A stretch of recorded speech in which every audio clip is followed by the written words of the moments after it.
नमस्ते सबैजनालाई स्नो वाइटबाट। आज हाम्रोमा चाहिँ पोखरादेखि माइक्रो ब्लेडिङ र लिप ब्लस गराउन आउनुभएको छ टचअपको लागि। उहाँले चाहिँ 1.5 महिना अगाडि हामीकोमा चाहिँ माइक्रो ब्लेडिङ अनि लिप ब्लस गराउनु भएको थियो। अनि सुरुमा एकदम डराउनु भएको थियो उहाँ हैन। अनि जब रिजल्ट हेर्न सक्नुहुन्छ तपाईहरुले नै एकदम पर्फेक्ट आएको छ। अब यहाँ चाहिँ टचअप गरेपछि अझै फाइन लुक आउँछ।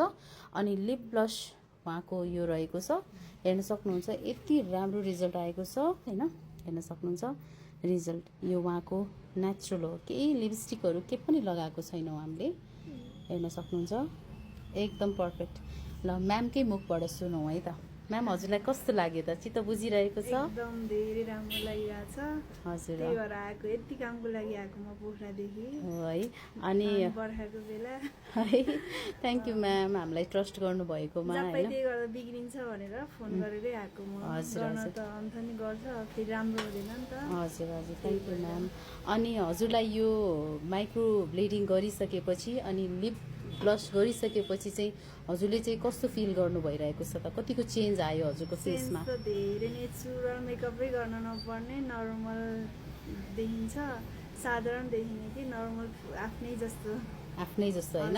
एकदम आर्टिफिसियल नभने क्रिम लायो अनि हिँड्यो है। ल हेर्न सक्नुहुन्छ यहाँ केही पनि मेकअप छैन उहाँको फेसमा। आफै त्यो आइब्रो र लिप्सले कति चेन्ज देखेको छ है।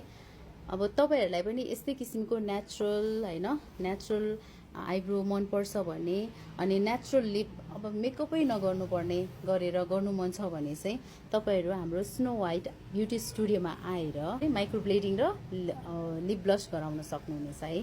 हजुर thank you so much ma'am हजुरलाई। थ्यांक यू हजुरलाई पनि।